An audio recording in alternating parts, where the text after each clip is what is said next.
Šī būs mūsu sējmašīna šodien. Tūlīt atnesīs svarus, nosvērsim sēklu, nokalibrēsim un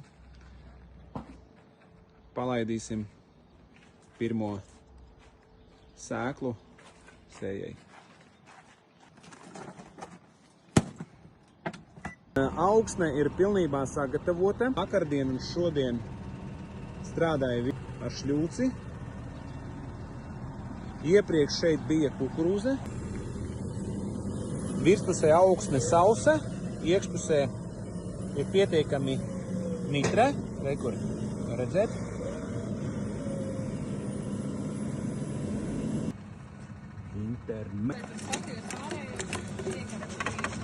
Šādi notiek kalibrācija.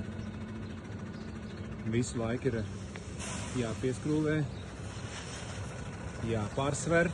Tā, beidzamā līnija ar protosprintu.